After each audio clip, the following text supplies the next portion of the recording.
No one in Blackthorn Street remembered a house standing at number 19 yesterday yet this morning. There was. Evelyn Cole noticed it first. She noticed everything. Really? The way rainwater curved around the edges of a cobblestone. The faint shift in the taste of her tea when a different spoon was used. She carried a notebook full of sketches of every street she walked. And she was certain there had been no number 19 the day before. The house wasn't new. Its bricks were weathered, the color of dried blood, with ivy crawling up the walls like green veins. The shutters drooped at strange angles, squinting into the pale morning light. Evelyn climbed the short set of cracked stone steps and knocked. No answer only. A sound inside, faint but deliberate, as though someone had stepped back from the door. On the doorstep, she noticed an envelope. Her name was written across it in looping handwriting. Shiadan Thiessen in 12 years. Her father's handwriting. Her breath caught, and for a moment, she didn't dare touch it. But her fingers moved before her mind could stop them, and she slipped the envelope into her coat pocket. The door creaked when she pushed it open. It wasn't locked.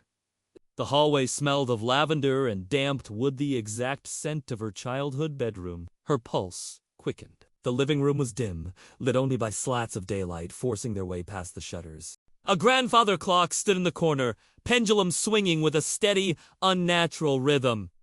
Evelyn stepped closer and froze. The clock's hands were moving backward. Somewhere above her, a floorboard groaned. She hesitated only a moment before climbing the stairs. At the end of the hallway was a single door, slightly ajar.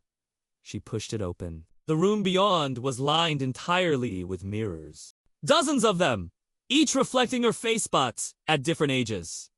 7, 14, 20. She turned slowly, dizzy with the shifting images. In the center of the room stood another reflection, one she had never seen before. It was her. Older, eyes hollow, skin sallow. She wore a black dress flecked with ash, and when she spoke, her voice was dry and brittle as leaves. You weren't supposed to come yet. Evelyn felt the floor tilt beneath her feet. Her reflection's hands pressed against the glass, and suddenly the mirrors weren't reflecting, they were pulling. Cold surged through her as she was drawn into the silver surface. Her scream swallowed before it could form. She woke in her own bed. Morning sunlight filtered through the curtains, warm and familiar but wrong. The calendar on the wall read October 12, 2003, the day before her father died. On her desk sat the same envelope from the doorstep. She opened it with trembling hands. Inside, in her father's handwriting, was a single line.